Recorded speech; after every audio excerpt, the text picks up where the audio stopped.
I should have known something was wrong when the humans stopped screaming. Let me back up. My name is Vorthin, and I'm what you might call an acquisition specialist for the Krell Dominion. That's fancy talk for the guy who rounds up new species for the labor camps. It's not glamorous work, but hey, someone's gotta keep the empire running, right? And humans. Oh, they were supposed to be easy. Laughably easy. We'd been watching Earth for about 3 cycles, monitoring their broadcasts, analyzing their military capabilities, or lack thereof, I should say. These primates had barely figured out fusion power. They still used projectile weapons, for Star's sake. My hatchling nephew had better tech in his play soldier's kit. So, when High Command gave the green light for acquisition, I actually volunteered, thought it'd be a quick job. Grab a few thousand specimens, drop them at Processing Station Gamma 9, collect my bonus. Maybe take some time off. I'd been eyeing this nice moon resort in the Andara system. Yeah, about that. The invasion went perfectly. Textbook, really. We hit 6 major populations simultaneously. New York, Beijing, Mumbai, Lagos, São Paulo, Tokyo. Our dropships descended through their atmosphere like hungry vrikas circling prey. Their militaries. Pathetic. Their missiles either missed or bounced off our shields like pebbles. Their fighter jets couldn't even reach our altitude. Within 4 hours, we'd rounded up approximately 47,000 humans, packed them into transport holds.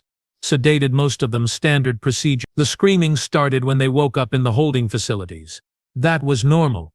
Every species screams at first. Fear, rage, despair. Take your pick.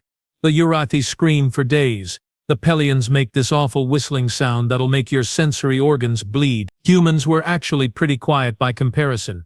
Just lots of shouting, some crying, the occasional threat of violence. We processed them through decontamination, gave them the standard compliance implants, read them the labor assignment protocols in their primitive languages. Most species break right around this point. You tell them they're property now, that their home world is quarantined, that resistance means immediate termination, and they just fold. Survival instinct kicks in. Humans did something different. They got quiet. Not scared quiet. Not defeated quiet. This was the quiet of something thinking very hard about something very specific. Looking back, that should have been my first warning sign. I was supervising holding Bay 12 when I noticed it. About 4,000 humans, mostly from the North American collection zone. They'd been loud earlier, demanding lawyers and rights and all that nonsense. Then suddenly, nothing, just hundreds of them, standing there, looking at each other with these weird little expressions. Were they smiling? Hey Corvin, I called to my second in command. Are the primates supposed to be doing that with their faces? Corvin's eye stalk swiveled toward the holding bay. Doing what? That mouth thing. The showing of teeth. He consulted his datapad. According to the behavioral analysis, exposed teeth indicate either aggression or something called humor. Apparently they find things amusing even under stress. What in the 7 hells do they have to find amusing right now? I was about to activate the compliance field, give them a little reminder about who was in charge, when one of them stepped forward. Female, dark skin, short hair, wearing the remnants of some kind of military uniform. Her designation tag read, Williams. Excuse me, she said, her voice absurdly calm. I'd like to file a formal complaint. I stared at her. In 15 cycles of acquisition work, across 37 species, no one had ever asked to file a complaint. What? A complaint. You know, like customer service. She looked around at the other humans, and several of them made this strange huffing sound. Laughing. They were laughing. See, the thing is, your invasion was really poorly executed. I mean really sloppy work, and the accommodations here? Maybe 1.5 if I'm being generous. Was this primate mocking me? You are property of the Krell Dominion, I said, activating the translator to maximum intimidation mode. You will obey or you will be terminated. Those are your options. Williams tilted her head. No, I don't think so. Then she did something that made my blood run cold. She winked, and every human in that holding bay started laughing. Not nervous laughter, not hysterical laughter. This was the laughter of people who knew something you didn't. The laughter of people who had a plan. Corvin, I said slowly, run a full security scan. Right now. He started tapping at his console, but before he could finish, the lights went out. Emergency power kicked in 3 seconds later, bathing everything in red. That should have been impossible. Our systems had 17 layers of redundancy. You couldn't. Attention Krell personnel, a human voice said over the station's communication system. My communication system. This is Captain Elena Vasquez, of the United Earth Defense Force. In case you're wondering, yes, we've taken control of your network.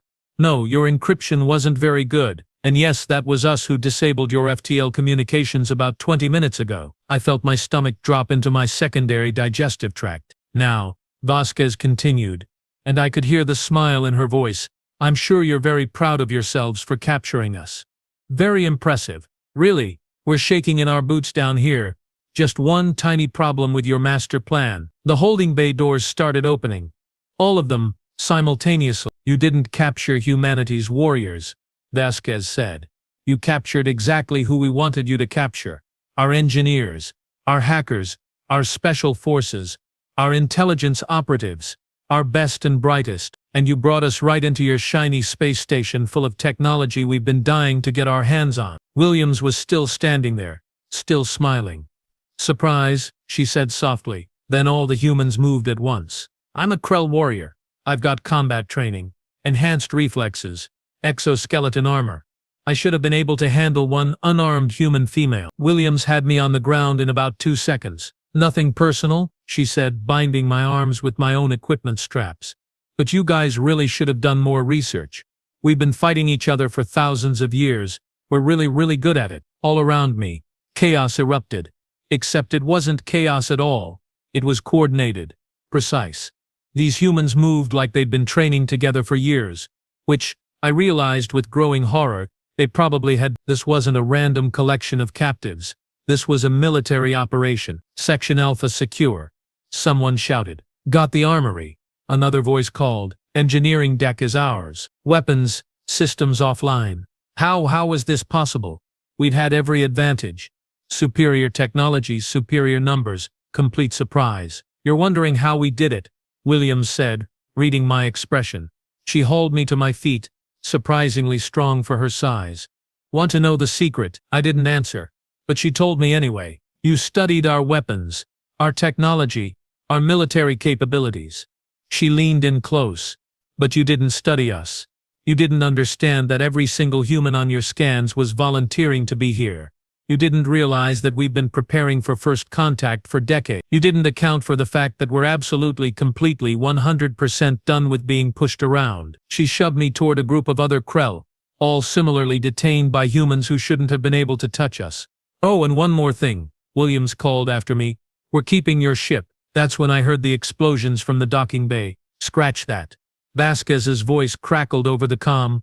We're keeping all your ships. I watched through the viewport as human after human poured into our vessels, overriding our security, taking control of technology that had taken my civilization millennia to develop, and they were doing it in under an hour. One of the humans, a male with graying hair and the look of someone who'd seen too much, caught me staring. Don't feel too bad, he said. You're not the first conquerors to underestimate us. You're just the first ones from off-planet. He walked away already speaking into a stolen communicator, coordinating something with someone somewhere else on the station. I slumped against the wall, my career in ruins, my pride shattered watching humanity do what humanity apparently did best, turn the tables. And the worst part, they were still laughing. The laughter stopped being funny after the first hour of captivity. Let me tell you something about role reversal. It's humiliating, especially when the species that's now guarding you keeps offering you snacks. You want some water? A human named Jackson asked me for the third time. You guys drink water, right? Your biology files say you do. I don't want your charity, I growled. He shrugged. Suit yourself. But you've been looking kinda dehydrated for the last 20 minutes. Just trying to help. That was the thing that really got under my scales. They weren't torturing us. They weren't executing us. They were treating us like we were just another problem to solve. Professionally. Efficiently.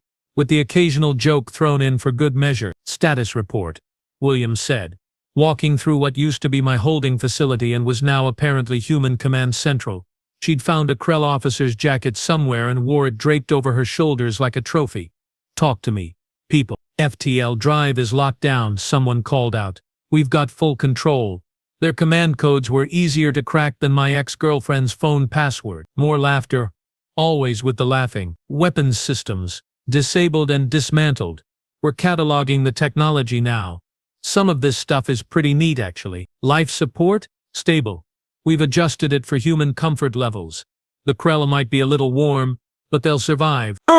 Good. I don't want anyone dying on my watch. Williams turned to face us. The 37 Krell warriors who'd been stupid enough to think we were the apex predators in this scenario. How are our guests doing? Anyone need medical attention? None of us answered. Pride. You understand, she sighed. Corvin, right? She pointed at my second in command. You're the smart one. I can tell. Do any of your people need actual medical help or are you all just pouting? Corvin's eye stalks drooped. We are uninjured. Excellent. Professional courtesy goes both ways. She smiled that terrifying human smile again. Now let's talk about what happens next. That's when High Commander Zothros's face appeared on every screen in the facility. His purple face was darker than usual, a sign of extreme anger in Krell physiology. Humans of Earth, he began, his voice dripping with menace. You have made a grave mistake. You have attacked a Krell installation, taken hostages, and stolen Dominion property. Surrender immediately, or your planet will be reduced to ash. Williams looked at the screen, then at Vasquez, who'd just walked in carrying what looked like 3 different Krell datapads.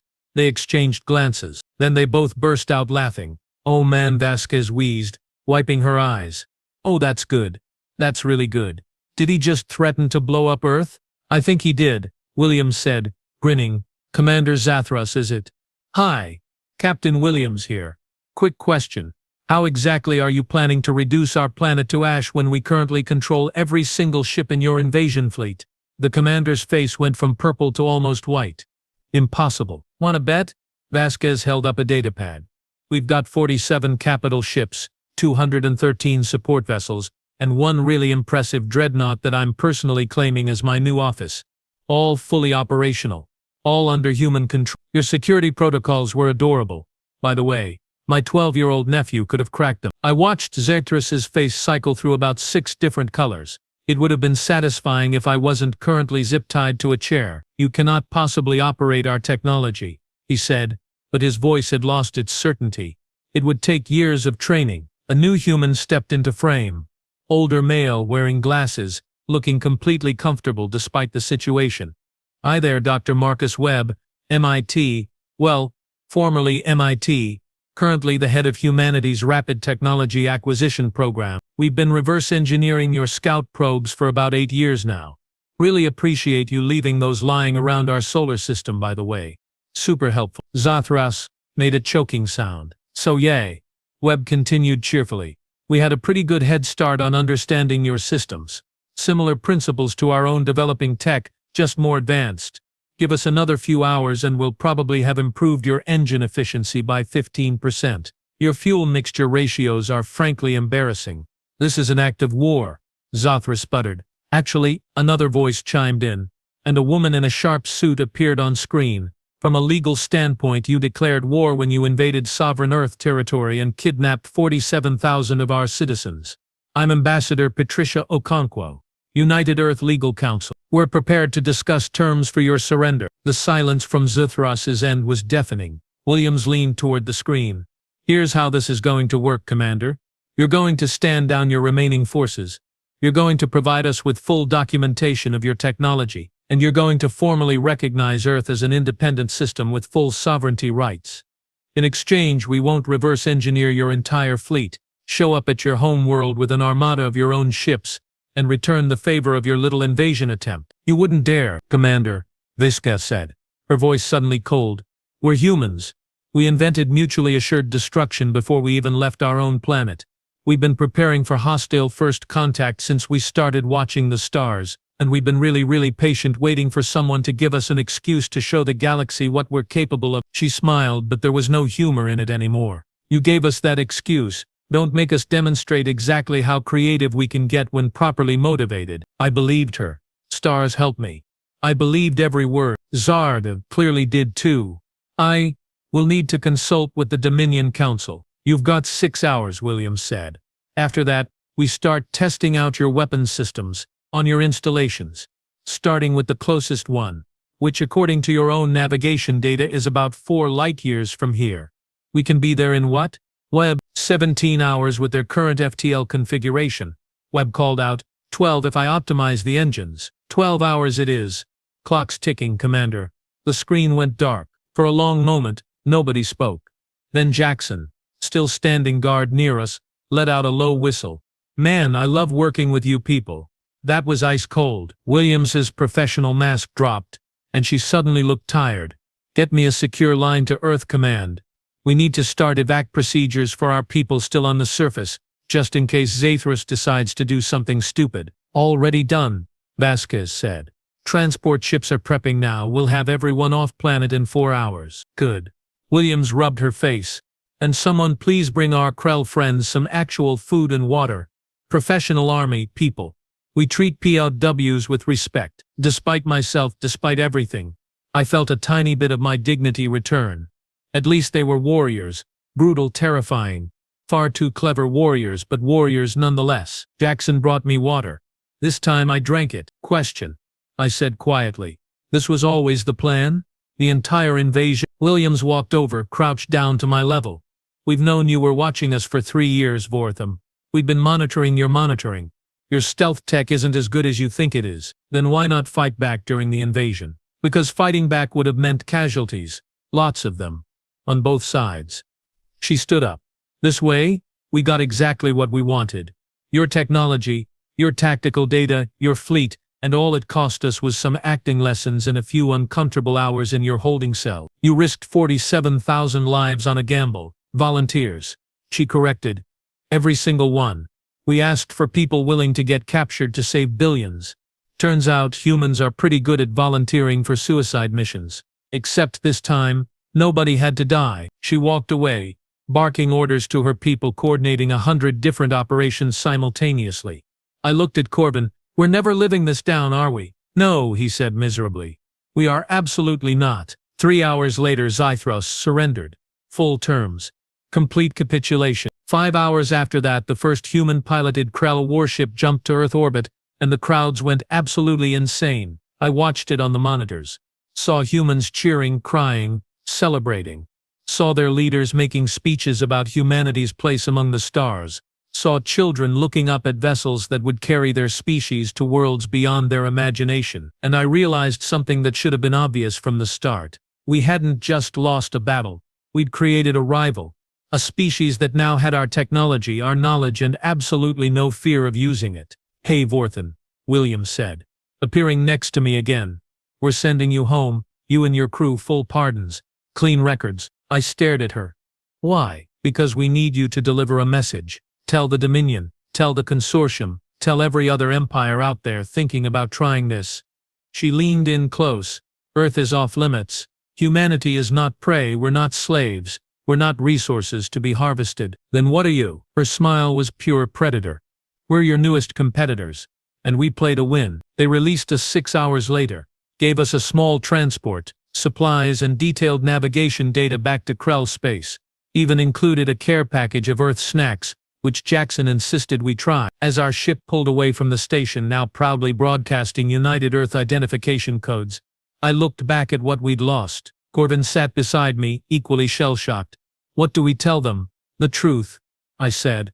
We tried to conquer humanity. Humanity conquered us instead, and they did it without firing a single shot. They'll never believe it. They will when the first human diplomatic envoy shows up in a Krell dreadnought. We sat in silence for a long time after that. Somewhere behind us, humanity was already spreading across the stars, using our ships, our technology, our map. I should have known something was wrong when they stopped screaming. I should have known, but I didn't. And now the galaxy would pay for that mistake. Because humanity wasn't just coming to the stars. They were coming to win, man. Don't mess with humanity. We always win. The galaxy fear us for a reason. You are watching Sci-Fi HFY channel. For more engaging and interesting stories like this, please stay tuned to my channel.